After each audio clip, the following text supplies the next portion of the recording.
guys, today I would like to show you how to do cabbage fufu.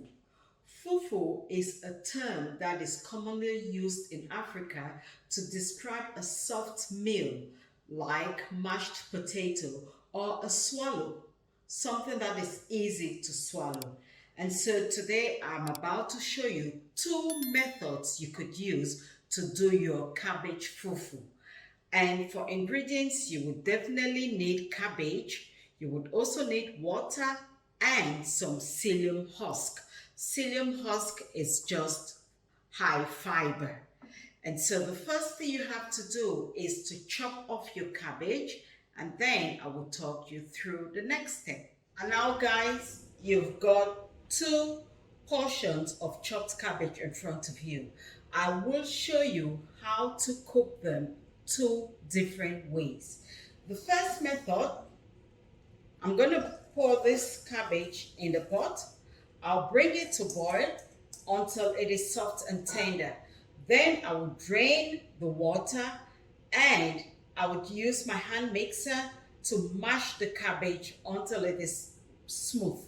And then I will add on my psyllium husk. I'll return the pot onto the fire.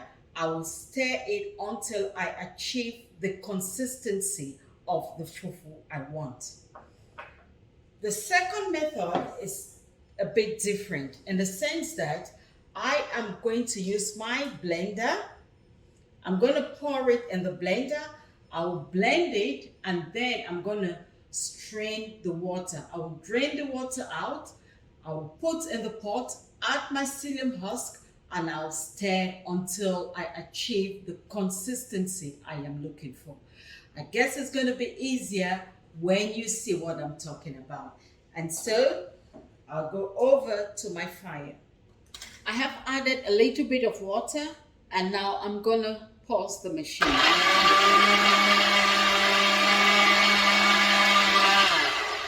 In the meantime, we've got the other pot boiling. And like I said before, you will allow it to boil until the cabbage is soft and tender. I'll go back to the other side where I continue to blend the rest of the cabbage.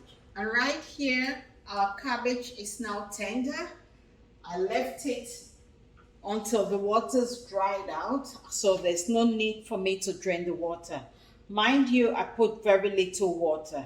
And I'll be giving you all the measurements down in the description box. So what I need to do now is to blend.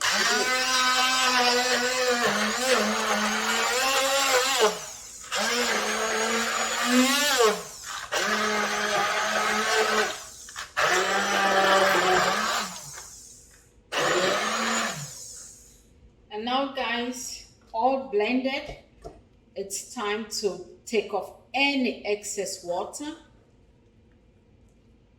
and then I'll put it in a pot and I'll cook it for a few minutes with the psyllium husk, of course. And now I would like you to have a look at both pots. In this pot is the cabbage that has been cooked, and I have used my hand blender to mash it up. This one is the one I blended, the raw cabbage that's been blended and the water has been strained. So they're both looking very similar. At this stage, guys, I will be adding my psyllium husk and I am going to cook it for a few minutes. This one that has been cooked, I mean the cabbage which was cooked before, will definitely take quicker time than the other one. And so I'll add my psyllium husk and I'll get cooking. All you do is to keep stirring till you get the right consistency. You would see it starts to bind itself and form a kind of elastic texture. That is the work of the psyllium husk. It gives it that fufu-like texture. And can I say, guys, that you could also use oats, white oats, as a binding agent. However, if you are watching the amount of carbs you consume in a day, then you are better off with psyllium husk. Plus, psyllium husk also has its own added benefits. And now guys, as you can see, our cabbage fufu is now ready. The texture is all changed. It is quite elastic. It has binded very well. And so, yeah, you can now serve it. And now for the second pot, which is the raw cabbage. I'll add my psyllium husk there. And again, it's a similar process. You just keep stirring until you achieve the consistency you're looking for. It has to bind itself well. It has to be elastic. And now guys, for the second pot, which is the raw cabbage, you just do a similar process. You add your psyllium husk, and what you want to do is to continue stirring it until you achieve the right consistency. You don't need to add any water.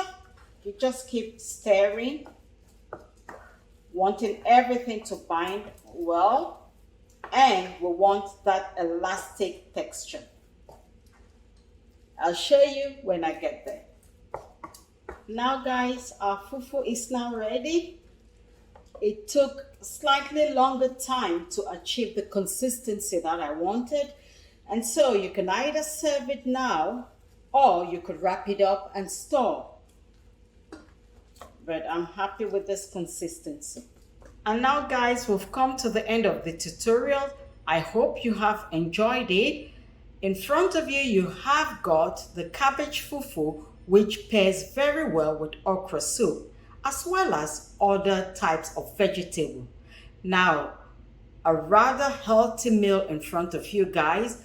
It is low in carbohydrates, low in calories, as well as low in fat, making it very fat loss friendly. Now guys, the recipe can also be found in our cookbook, page 40 and page 77. If you do not have a copy, you can grab one from Amazon or contact me through personal message. Take care guys, I love you very much, and I shall see you again another day. Bye now. Remember, I do post videos every Tuesdays and every Fridays, so do not miss out, and don't forget to subscribe to the channel. Love you. Bye.